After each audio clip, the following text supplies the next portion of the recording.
Why Manchester United should sign Jadon Sancho, a future Ballon d'Or winner, episode 5 of 6. In this video I will analyse Jadon Sancho from a statistical point of view and explain how he'd fit into Solskjaer's systems. The previous 4 episodes of this series will be linked in the description below, so make sure you check those out and see why I think United should sign FERNANDES, Wilfred N'Didi and Ruben Neves, along with those who I think they should sell. The final episode will be out shortly, so make sure you subscribe to the channel and click the bell so you get notified when that comes out.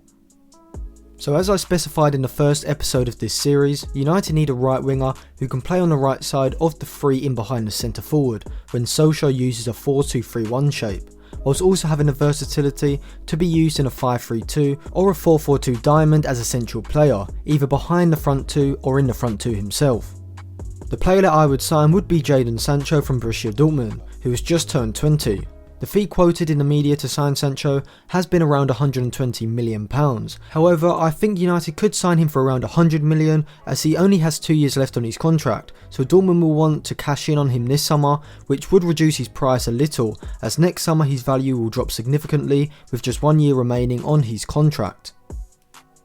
Jadon Sancho's key attributes are his close control dribbling, interplay around the box, his vision and his weight of pass. This makes him an excellent wide player in a 4-2-3-1, as he has an attacking midfielder, a central midfielder and a right back all in close proximity in the attack, which suits his style of play. Wide players like Leroy Sané and Adama Traore are better suited when their teammates are further away from them, as this drags opposition players away from them when they are on the ball, and this enables them to isolate one particular player, most likely the fullback in a one-on-one situation, from where they can use their electric pace to go past them.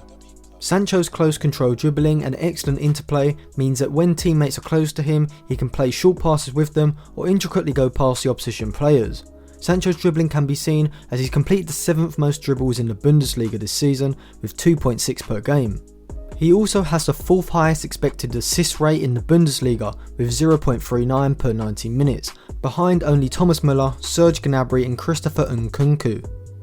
Comparing Sancho to United's current options in the right midfield position, we can see the improvement he would be. Jesse Lingard has an expected assist rate of just 0.11 per 90 minutes, whilst Andreas Pereira has 0.22 per 90 minutes and Juan Mata has 0.25 per 90 minutes, with all these players making a large amount of appearances from the bench, which will skew their numbers positively, whereas Sancho has recorded an XA of 0.39 per 90 minutes, with nearly all those appearances coming from the start. Many wingers around Sancho's age have all the hallmarks of a potential world-class player in terms of their dribbling and creativity, but lack the goal-scoring ability to really push into that world-class bracket. This can be seen with someone like Raheem Sterling, who at Liverpool was a fantastic player, being able to dribble past players at will, but his off-the-ball movement and finishing seemed to let him down. When he developed these attributes later on in his City career, he finally became one of the best wide attackers in the world. However, I think Sancho is a lot better than Sterling was at the same age, and I would consider Jadon Sancho a world-class player even at his young age. He has been consistent with his creative metrics over the past 2 seasons now, probably being one of the top 3 best creators in Germany last season and this season, but also having the goal-scoring ability to accompany this.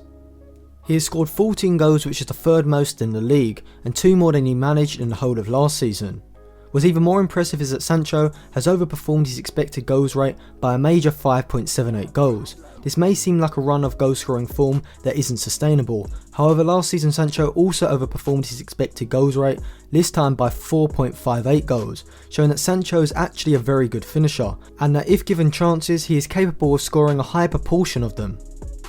If you'd like me to release a short video analysing the purpose of expected goals as a statistic and how to interpret individual players' expected goals, then like this video and my comment in the comment section below. While in a 4-2-3-1, Sancho would offer the dribbling ability that United have lacked on the right flank, whilst Rashford will play as an inside forward on the left side, moving infield into positions in behind the opposition's midfield or making runs into centre forward positions. Sancho will play more as a traditional winger, holding his width on the flank. At Dortmund, Sancho has an incredibly effective partnership on the flank with Hakimi. Hakimi is a roadrunner of a right back, using his electric pace to make direct runs ahead of Sancho, which first drags opposition players away from Sancho when covering Hakimi's run, giving him more space, and Hakimi's run gives Sancho the option of playing a through ball in behind the left back.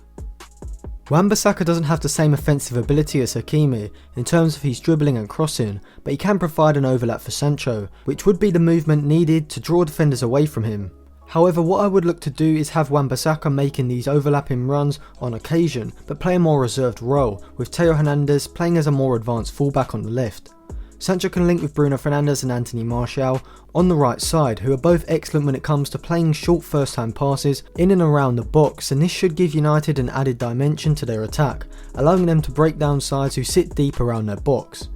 Sancho offers United a combination of Daniel James's dribbling and ability to run in behind the back line, and Juan Mata's technical and chance creating ability, which shows that he is an obvious improvement. In a 4-4-2 diamond, Sancho could play at the top of the diamond or in the front two as a wide forward. Playing at the top of the diamond, Sancho would be used as a second striker, floating between the lines of the opposition's defence and midfield and looking to make runs ahead of the front two. He'd certainly have the technical and creative ability to play this role, but this is the position that Bruno Fernandes would likely play, so Sancho also may be used in the front two alongside either Rashford or Martial. Sancho has the pace, dribbling and finishing ability to play this role very well, and would be an improvement on Daniel James, who currently plays this role when Solskjaer uses a 5-3-2 system.